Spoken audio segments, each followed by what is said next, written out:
একজন মুমিনের জীবনের গুণাবলীর আলোকে এই শপথটা পড়ে যখন একটা ব্যক্তি তার জান আর মাল আল্লাহ তাআলার কাছে সুপর্দ করে দেয়, জীবনের এই অবস্থাকে আল্লাহ তাআলা সূরা তাওবার 111 নম্বর আয়াত দিয়ে অন্যভাবে ব্যাখ্যা করেছেন। ইন্নাল্লাহা আশতারা মিনাল মুমিনিনা আনফুসাহুম ওয়া আমওয়ালাহুম বিআন্না লাহুমুল জান্নাহ। নিশ্চয়ই মুমিনের জান আর মাল আল্লাহ তাআলা বেহেশতের বিনিময়ে খরিদ করে দিয়েছেন। আলহামদুলিল্লাহ। কোরআন কবে নাজিল হয়েছে আর আমরা কখন বুঝলাম যে আমার জান আর মাল আল্লাহ কিনে নিয়েছেন?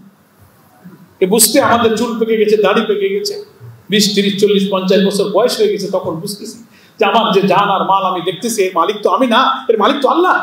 আল্লাহর দেওয়া চোখ, কান, মুখ, জবান, মেধা, বুদ্ধি আমার কাছে আমানত রাখা হয়েছে। আমি সেই আমানতের খেয়ানত করে ফেলতেছি, এতদিন আমাকে কেউ বুঝায় নাই। জামাত ইসলামী প্রথম বুঝাইলো, তুমি যে জবান দিয়ে কথা বলে জবান তোমার না, তুমি যে চোখ দিয়ে দেখো এ চোখ তোমার না, তুমি যে মেধা, বুদ্ধি, প্রতিভা, জ্ঞান, বিজ্ঞান, তোমার স্ট্যামিনা, এনার্জি যা কিছু তুমি অনুভব করছো এর মালিকানা তোমার না, এর মালিকানা হচ্ছে আল্লাহ। তোমার দুটো হাত তোমার কাছে আল্লাহ জমা রেখেছেন, হাতের আসল মালিক তুমি না। তোমার দুটো পা এরও মালিক তুমি না, এর মালিক আল্লাহ। আমওয়াল, আনফুস, দুইটার অর্থ তো আমরা বুঝি। ইন্নাল্লাহা আশতারা মিনাল মুমিনিনা আনফুসাহুম ওয়া আমওয়াল। আনফুস হচ্ছে কি? জীবন, জীবন সত্তা। মাথা থেকে পা পর্যন্ত আমার দেহের সমস্ত অর্গান, শক্তি, সামর্থ্য, জ্ঞান, বিজ্ঞান, মেধা, প্রযুক্তি, আমার ক্যাপাসিটি, আমার সামর্থ্য, আমার অ্যাবিলিটি, যা কিছু আমার সামর্থ্য আছে এটা আনফুসের অন্তর্ভুক্ত। বান্দা বিক্রি করে দেবে আর আল্লাহ কিনে দেবেন। ক্রেতাকে আসল মালিক কত বান্দাকে মহব্বত করে যে আমার মাল আমি তোমাকে একটু পরীক্ষা করার জন্য তোমার কাছে আমি 20, 30, 40, 50, 60 বছর এটাকে জমা রাখছি। রব্বুল আলামিন তারই মাল আমার কাছে জমা রেখে বলছেন যে এটা তোমার কাছে জমা থাকলো, আর আমি বলে দিলাম যে তোমার চোখটা, তোমার দুটো হাত, তোমার জবান, তোমার মেধা, তোমার বুদ্ধি, জ্ঞান, তোমার সম্পদ তোমার কাছে আমি জমা রাখলাম, কিন্তু আমার বেঁধে দেওয়া নিয়মে তুমি এটাকে ব্যবহার করো।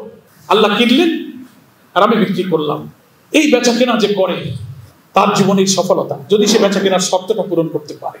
আল্লাহ যে আমাকে পরীক্ষা করেছেন, করতে চেয়েছেন, সে পরীক্ষা যখন এসে গেছে তখন পরীক্ষাকে আমি পরীক্ষা মনে না করে আমি ওজোর বানিয়ে কাজ থেকে দুর্বল হয়ে গাফেল হয়ে গেছি। অথচ তার উচিত ছিল কিন্তু পরীক্ষাকে পরীক্ষা মনে করে পরীক্ষার্থীর অ্যাটিটিউডে দৃঢ় থাকা, যে আল্লাহ তুমি আমাকে না খেয়ে মামলা দিয়ে রিমান্ডে নিয়ে ব্যবসা বাণিজ্য ধ্বংস করে দিয়ে তুমি আমাকে পরীক্ষা করছো, আমি তোমার কাছে তোমার ভালোবাসাই চাই, সব চলে যাক, আমি এ পথ আমি ছাড়বো না। এটা হচ্ছে পরীক্ষার্থীর অ্যাটিটিউড, নাকি বলেন? আমি একবার খাবো, 2 বেলা খাবো, আমি দুনিয়া ছাড়তে রাজি কিন্তু তোমাকে আমি ছাড়বো না। That is the attitude of ইসলামী। এটাই হচ্ছে পরীক্ষার্থীর অ্যাটিটিউড।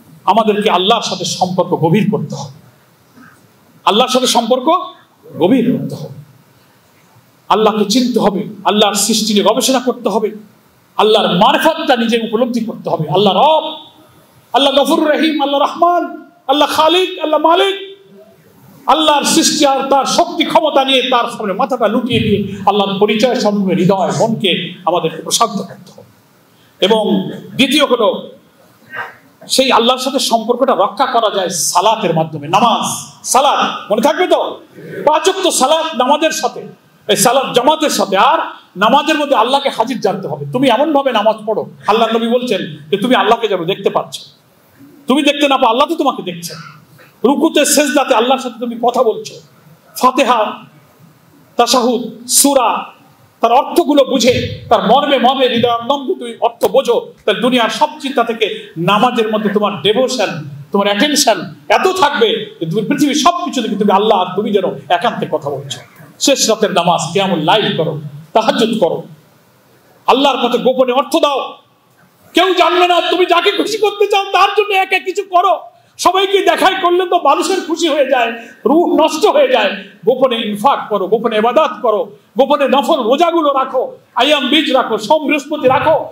এইভাবে আল্লাহর সাথে সম্পর্ক, কোরআনের সাথে সম্পর্ক, তেলাওয়াত করো, অর্থ সহ কোরআন তাফসীর পড়ো, বুঝে পড়ো, পড়ে পড়ে সেই রাসূলের যুগে নিজের হৃদয়কে তুমি বিচরণ করো।